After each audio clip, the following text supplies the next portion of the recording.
Oh, hey, are you there? How about a midnight secret? Do you know that hidden in your own kitchen there is a machine created with technology from the Second World War and used to bring hamsters back from the dead? Hey, my name is Mister Voidini, and today you'll learn the art of defeating death and the perfect method for eating your leftovers. No more playing Russian roulette with half-burned, half-stone-cold 3 days mac and cheese.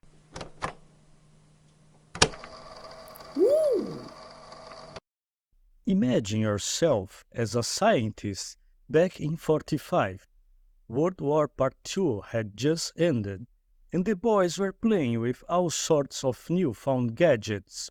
One of these wise guys, named Percy Spencer, was working with military-grade radars. You know, the kind of stuff that spots planes in the sky or can be used by dirt cops to get you speeding tickets. Anyways, Percy was chilling with a chocolate bar in his pants pocket when something strange happened. The candy bar turned in a melted mess, thanks to the radar's intense vibe. Now, most guys would just change their pants and hide this fact from everybody in the office. But not Percy Spencer. The event led him to wonder if the radar's waves could have cooked him as well. And more, what else could be melted? So we started playing around, hitting eggs, popcorn, pencils, you name it. Fast forward 2 years later to 47, and the company Raytheon drops the first patent for the microwave oven, nicknamed the Radar Range. Yeah, back then they had better names before the marketing departments got involved.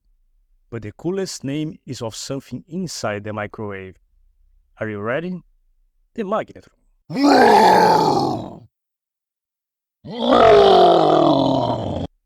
This baby created during the war became the heart of the microwave, nested snug in a radiation-proof Faraday cage. Now, brace yourself because the first microwave cost a pretty penny, a cool $5,000 back then, equivalent to 60,000 today, a little too much to warm your hot pockets. And they were as big as a fridge, so they didn't exactly fly off the store shelves. Fast forward to the wild 50s, where mad scientists were the real OGs, pulling off stunts that would make your head spin. Back then, if you had a lab coat, you could practically do anything. It doesn't matter if you are a biologist with a doctorate in psychology. You could go out there and discover a new planet, or you could create cool flying pajamas and jump from the Eiffel Tower. Even the guy painting the church wall could design helicopters. People used to know how to live, capiche? So in 55, over at the National Institute for Medical Research in London, these dudes were trying to bring frozen hamsters back to life. You know, just another day at the office, right? They would try to reheat the corpses, and it hardly worked out. And even when it worked, the animals would be a little burnt out. Many of the hamsters would rethink their life decisions and look for another work opportunity. Until one of the researchers, James Lovelock, came up with an idea about how to be more efficient in torturing the poor furballs. Let's try diathermy.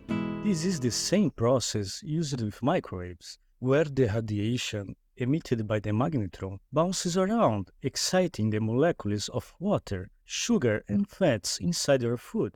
Yeah, you can't eat your dried, sugar-free, fast-free fitness cereal bar. So instead of trying to reheat just the chest of the hamsters, this process would reheat all the body at the same time. And the results? Over 80% of those rats come back kicking. One even pulled a Lazarus act more than 7 times.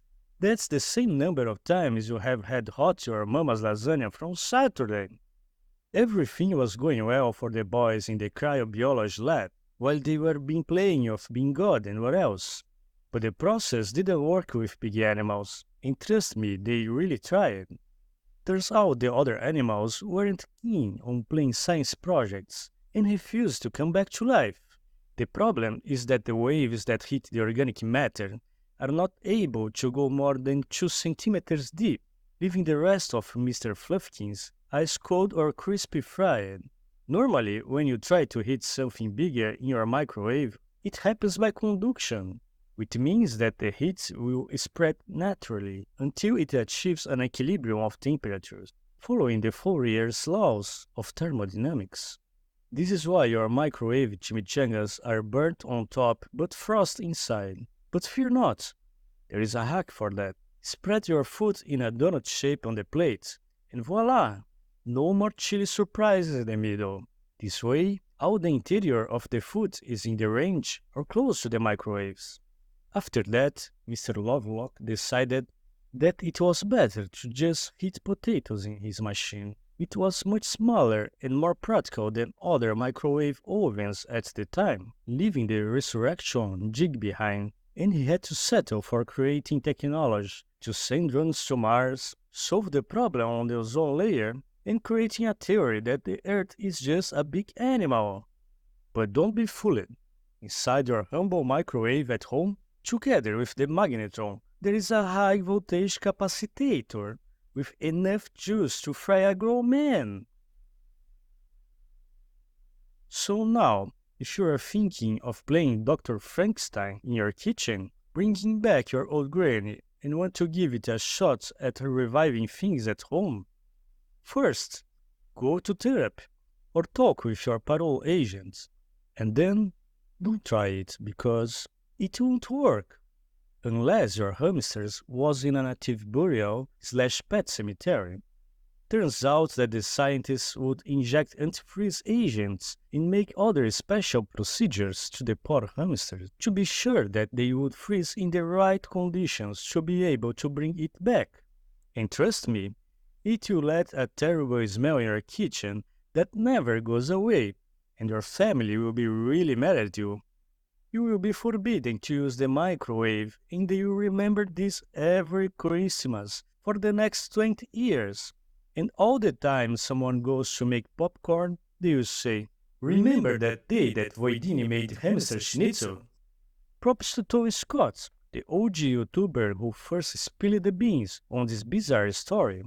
So there you have it. Your life is changed forever. And now you just have to like the video, subscribe to the channel, and get the hell off my kitchen!